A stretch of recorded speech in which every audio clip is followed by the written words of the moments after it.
He protected the alien young. Now the mother claims him. Elias Mar had always believed that space was quiet. Not silent exactly, but calm in a way that made a person feel small and safe at the same time. The stars did not rush. Planets did not shout. Everything moved with patience. That was one of the reasons he became a xenobiologist instead of a pilot or a soldier. He wanted to understand life, not conquer it. Kepri Station floated above a pale blue moon at the edge of human-mapped space. It was not famous. It was not important. That was why Elias liked it. The station existed to observe, record, and leave things untouched. Humanity had learned the hard way that touching first and thinking later often led to disaster. The moon below them was listed as uninhabited. That word had always bothered Elias. Uninhabited usually meant no cities, not no life. Scans showed strange crystal forests, slow-moving energy patterns, and soft magnetic tides. Life, but not intelligent life, according to distant instruments. Still, Elias felt uneasy every time he read that classification. On the day everything changed, Elias was part of a small survey team sent down to collect long-term samples. The sky shimmered like glass under sunlight, and the ground reflected soft colors that shifted when walked upon. It felt less like stepping on rock and more like stepping on a living thought. Elias moved slowly, careful not to damage the crystal growths. His suit recorded data automatically, but he preferred to look with his own eyes.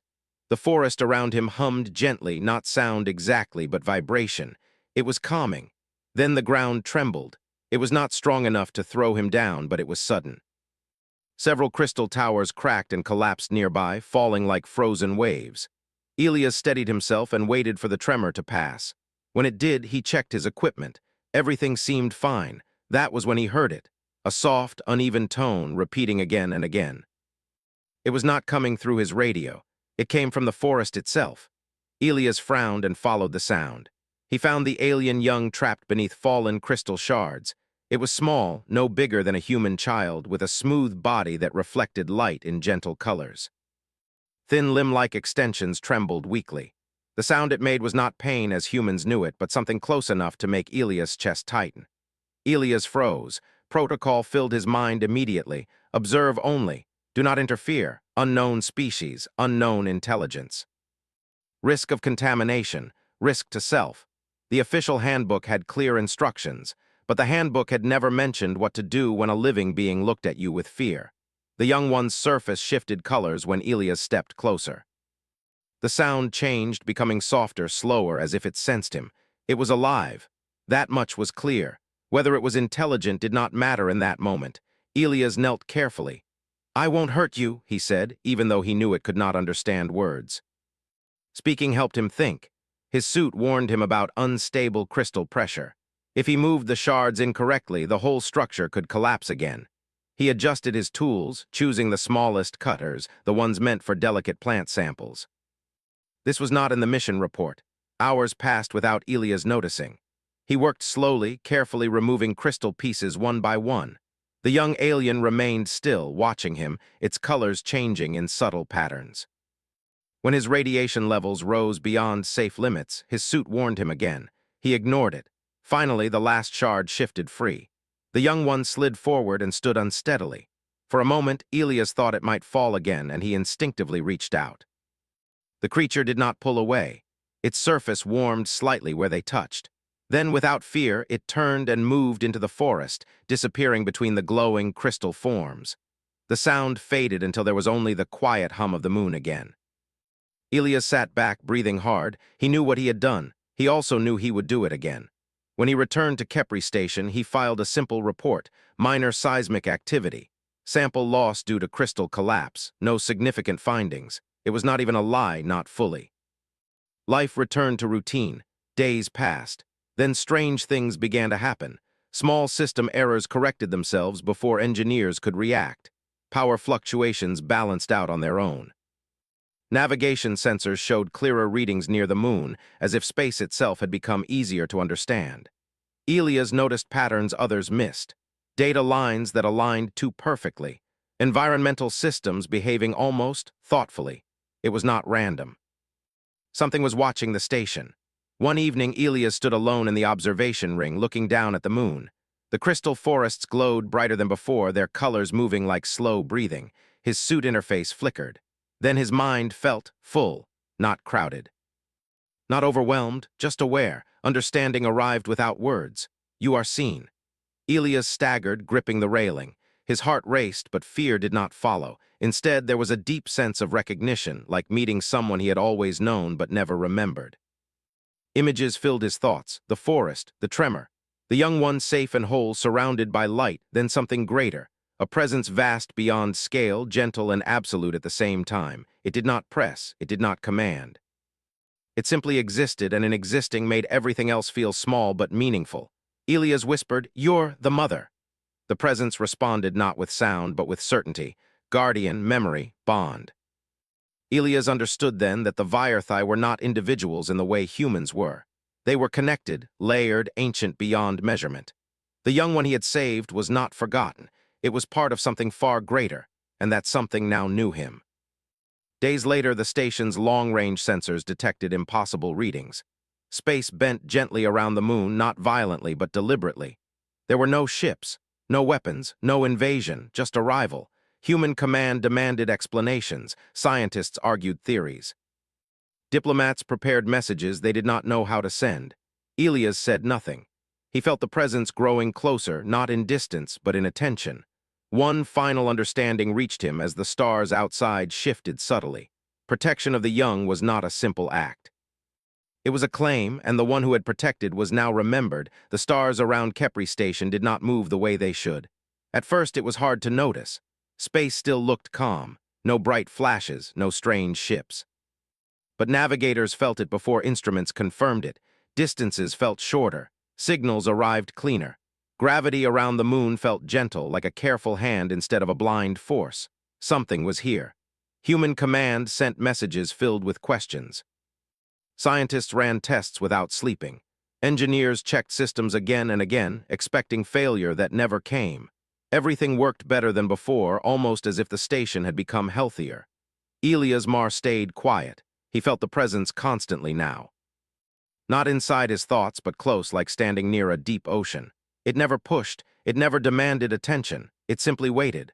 One evening, the station lights dimmed slightly, not as a warning, but as a signal.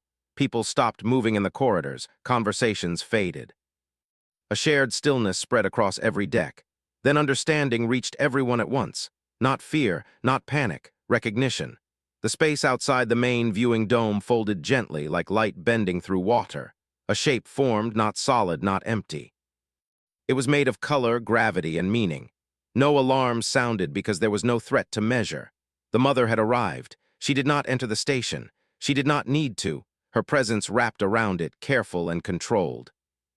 Humans felt seen in a way they never had before, not judged, not studied, simply known. Elias stepped forward into the center of the viewing dome. His heart beat fast, but his mind was clear. He knew why she was here. The mother's awareness focused on him. The bond activated fully. Memories flowed, not forced, but offered. Elias saw the Vierthai history not as images, but as feelings layered over time. Stars being born and dying. Civilizations rising and fading without war. Guardianship instead of conquest. Survival through patience, not strength. Then the meaning became clear. Elias Mar had protected the young. Among the Vierthai, that act stood above all others. To protect the young without expectation was the deepest truth of life. By their oldest law, Elias belonged to them now. Human leaders tried to speak, but words felt weak in the presence of something so vast. Still, the mother listened. She understood language easily, but she preferred honesty over speech. She made her intent known. She had come to claim Elias, not as a prisoner, not as property. As kin, the offer was clear. Elias could leave human limits behind. His life could stretch far beyond normal time. His senses could expand. He could stand as a bridge between species, understanding both sides fully. Around him, people watched in silence. Elias felt the weight of it. Fear did not come from the offer itself, but from what it meant to leave behind. His home, his people, humanity, still young, still learning. He took a slow breath. He thought of the moon, the crystal forest.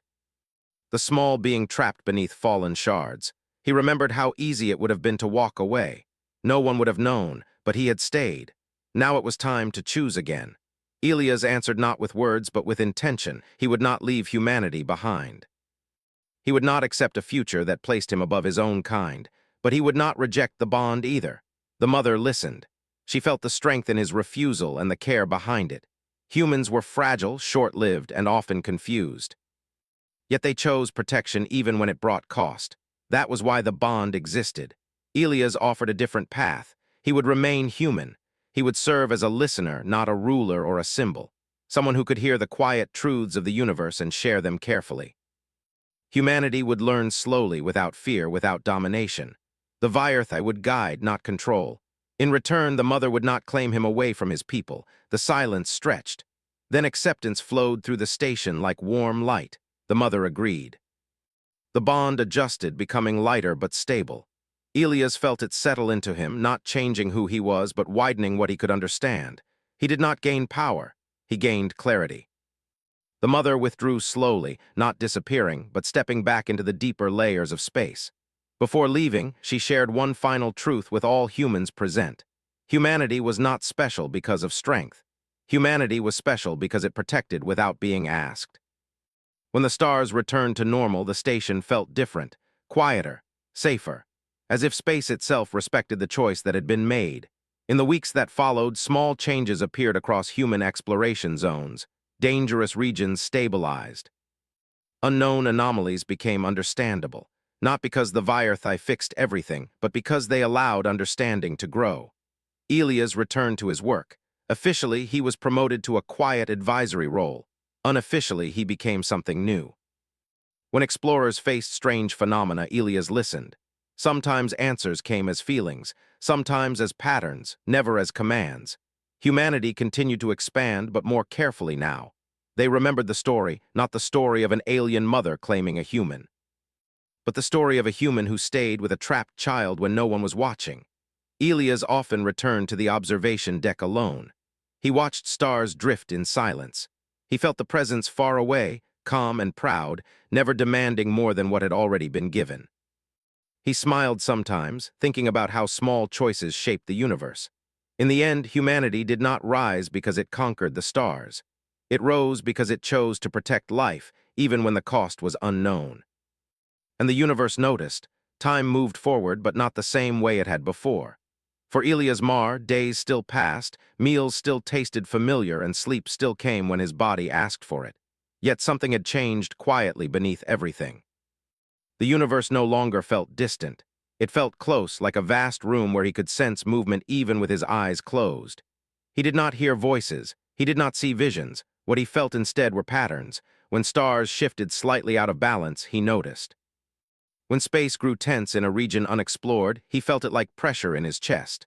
The bond with the Viewership mother remained gentle and respectful, never pulling, never demanding. Humanity adjusted slowly. That was important. There were no public announcements about ancient guardians or cosmic bonds. There were no grand speeches. Official reports spoke carefully about improved environmental stability and unexpected navigational clarity. Elias was mentioned only as a senior consultant with an unusual intuition for deep space anomalies. He preferred it that way. On exploration ships, crews began to trust a new process. Before entering unknown regions, they waited. They listened. They allowed Elias to review patterns not just from machines, but from feeling. Some captains were doubtful at first. Others were desperate enough to try anything. Over time, results spoke louder than belief. Ships returned safely.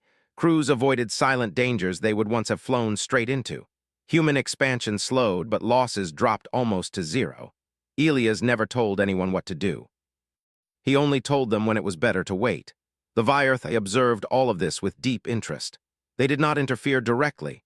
That had never been their way. Instead, they watched how humans responded when given a chance to choose care over speed, patience over pride. The mother shared quiet approval not through praise but through balance. Regions once unstable became calm. Space lanes felt smoother. The universe seemed willing to cooperate with those who respected it. Years passed. Elias aged, though slower than expected. Doctors noticed his health markers stayed steady longer than normal. His hair grayed, but his eyes remained clear. No one questioned it too closely. Space did strange things to people after all. One day, a message reached Kepri Station from a distant colony ship. The ship had found life, not ruins, not signals, living beings. They were small, fragile, and deeply sensitive to environmental change. The colony planners were uncertain. Resources were limited. Delay would cost time and fuel. Moving forward could risk harming the native life. The choice was difficult. Elias listened. The answer did not come immediately. That alone told him something. The universe was not pushing. It was waiting for humanity to decide who it wanted to be. Elias advised caution. The colony ship adjusted course, settling instead on a nearby barren world. It took longer. Supplies ran thin. People complained, but the native life was left untouched. Weeks later, the fragile species began to change the environment naturally, slowly shaping their world into something rich and stable. Sensors recorded beauty humanity had never seen before. The crew watched in awe. Elias felt the mother's presence then, warm and steady. This was how trust grew, not through claims or power, through repeated small choices. As humanity expanded, other species noticed. Some were curious, some were cautious. A few were fearful, but all observed the same pattern. Humans did not rush to dominate, they paused. They protected, they listened. The reputation spread quietly. If humans were present, young life was safer. Elias never became famous. He remained a figure behind the scenes, speaking softly, guiding gently. When younger scientists asked him how he always seemed to know when to stop, he smiled and said the same thing every time. Because stopping is also a kind of movement. Late one cycle, Elias returned to the moon for the first time since the bond began. The crystal forest welcomed him with familiar light. The hum felt warmer now, almost like recognition. He walked slowly, older but steady, following paths he remembered without needing a map. At the place where he had freed the young, the crystals had grown into a wide, open space. Light moved there in calm waves. He stood quietly. The young was there. It was larger now, stronger, its colors deep and confident. It approached Elias without fear and paused close to him. There was no touch this time. None was needed. The mother's presence filled the forest softly. She did not speak. She showed him instead. Humanity's future was not fixed. It never had been. But there were paths opening now that had once been closed. Not because humans were powerful, but because they were trusted. Elias felt something like peace. He understood then that his role would not last forever. The bond would fade gently when his life reached its natural end. The mother did not seek permanence in individuals. She valued actions and memory. Others would follow, not because they were chosen, because they chose. When Elias finally returned to the station, he looked at the stars one last time from the observation deck. He did not wonder how many years he had left. That no longer mattered. What mattered was that the universe had answered a small act of kindness with something rare, a future that listened back. And humanity, still young, still imperfect, was learning, slowly, carefully, how to deserve it. His body still worked well, better than most men his age, but he felt the rhythm of the universe shifting around him, not away from him, toward something new. The bond with the Vierthai mother remained calm, but it no longer rested as deeply as before. It felt lighter, like a hand slowly letting go, not from loss, but from trust. Humanity had grown, not fast, not loud, but steady. Exploration ships now carried listeners trained by Elias. They were not bonded like him. They did not feel the universe the same way, but they had learned patience. They learned how to wait before acting, how to read silence as carefully as sound. Mistakes still happened.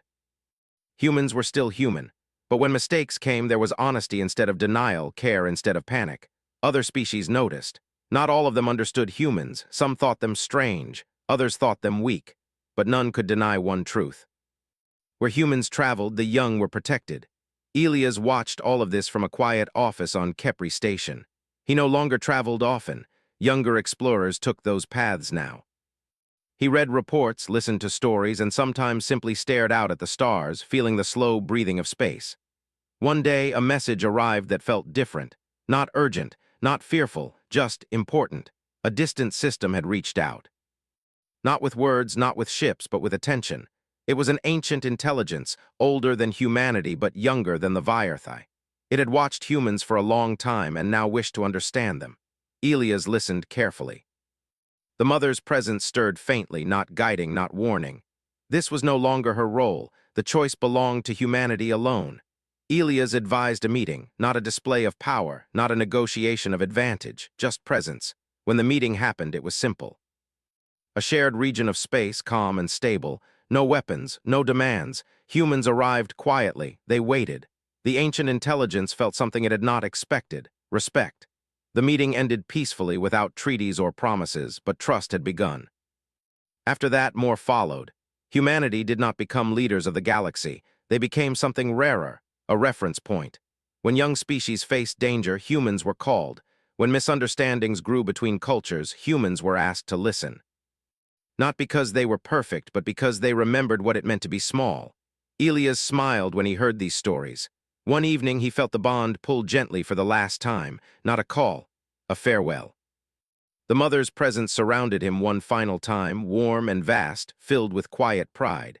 She showed him what his choice long ago had become: not monuments, not legends, but habits, ways of thinking passed from one human to another. Protection had become instinct. Elias felt no sadness, only completion. When he passed, it was quietly in sleep with the stars glowing softly outside the station windows. No alarms sounded, no great signs appeared. The universe did not pause, but it remembered. The mother carried the memory gently into the deep layers of space, where time moved differently. Not the memory of a man, but the memory of a choice. Long after Elias Mar's name faded from records, his influence remained. Human children learned stories about early explorers who stayed when it was easier to leave. Scientists were trained to ask not just can we, but should we. Captains were praised not for speed, but for safe returns. Humanity continued outward, careful and curious. And somewhere in the crystal forest of a quiet moon, light moved slowly, protecting the young just as it always had. The universe had not claimed humanity. Humanity had earned a place within it.